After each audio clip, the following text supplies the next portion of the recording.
Got some whitetail for dinner tonight.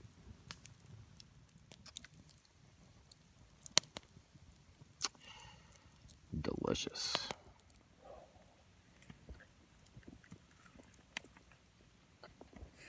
I don't know, guys. Eating meat off a stick right beside your campfire. It's pretty awesome. That and it's just really, really good and satisfying to eat some warm food. It's cold. Yeah. My long fire game is getting a little better.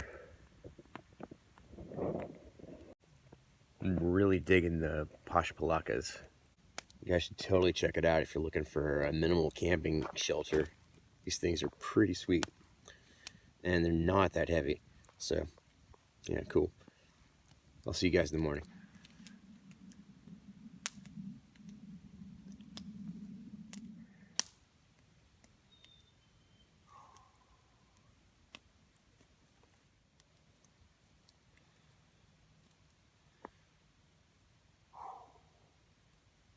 It's 10 degrees.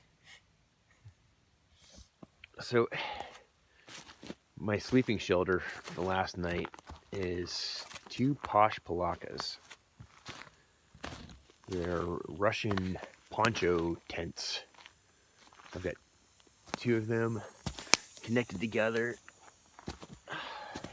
with this cord that is toggled off onto a rucksack loop on my ridge line, and then I've just got it staked down.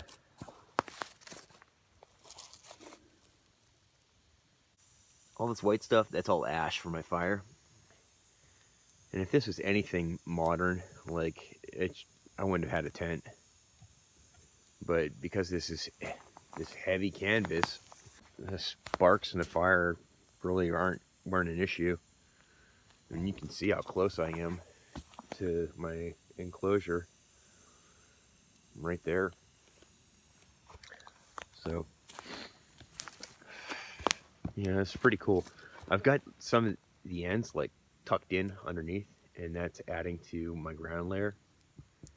And I've got a bedroll made out of a fitness mat, space blanket, 2 wool blankets.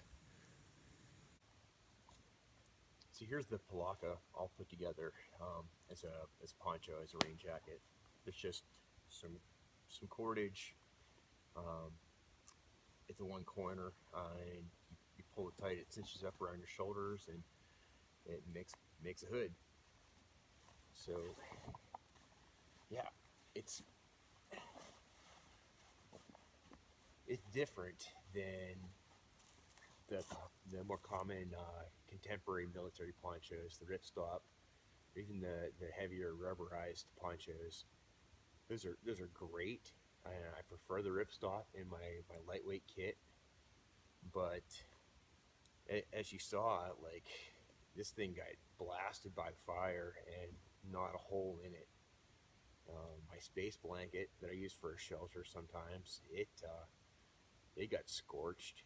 There's holes all through it that I'll have to make repairs in. So it's a bit of trade-off. You get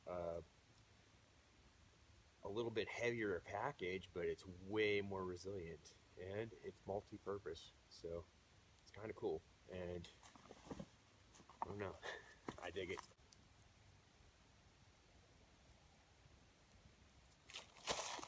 So part of the importance of having multi-purpose gear is it cuts down on weight. So the poncho, it's rainwear, it's shelter. There's a bunch of other stuff you can do with it that I haven't gotten into. You can use it as a flotation device. It's pretty cool. It's got a neat history. It's been in service with the Russian military since World War II, and it hasn't really changed. They updated some of the hardware on it, but like, it's pretty much the same thing. So yeah, so with all the gear that I packed out for last night's excursion, the rucksack with 2 wool blankets and water came out to 28 pounds. Then I threw a little extra gear in my haversack, and it was probably another 10 pounds. and it's just mostly convenience stuff and food. So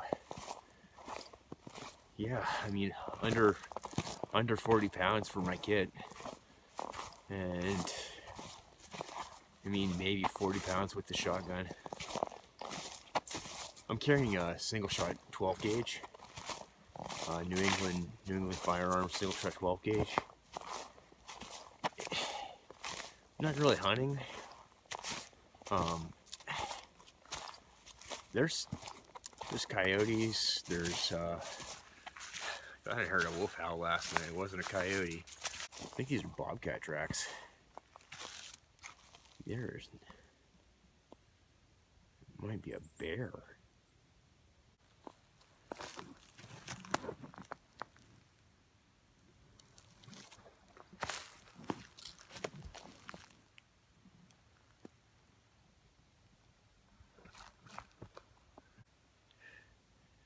It's right there.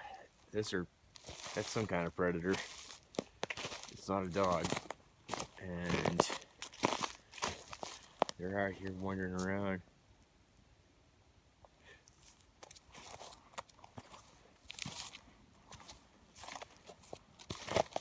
So that's why I carry my single shot 12 gauge. Not that I expect to use it, but it's at times when you don't think about it and you don't bring something that you need it. So I was actually out on a hike earlier this week, and I stopped by this stream and I heard this call. I didn't recognize it at first. Kind of real shrill. And then I heard another one just like it, but it was like 90 degrees like off to my right. And then another one behind me, and then another one to my left. And I was encircled by coyotes. I think I might have been in their den, or a feeding ground, or near their den. I don't know. But they didn't do anything until, I started to speak, and I moved my arms and they went away. But they are no joke. They can take down a 200-pound deer. That's what I weigh. And I didn't have my gun that day. Imagine that. Be prepared for the worst, because you never know what you're going to get.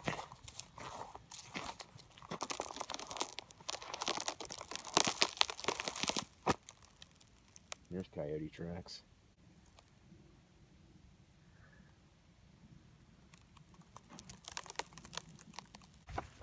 They're out there.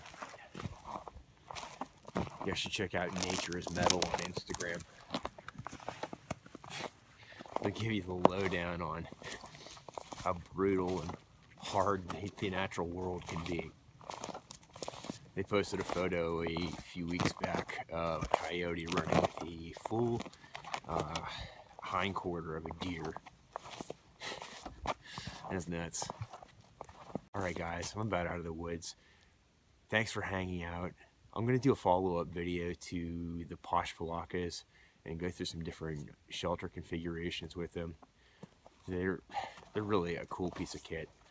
Like, I go through some pretty heavy brush, and I've torn 3 ponchos so far in like the last 6 months, and it's not gonna, I don't see it happening with this thing. So, alright, I hope you're good. You guys stay safe, have fun out in the woods.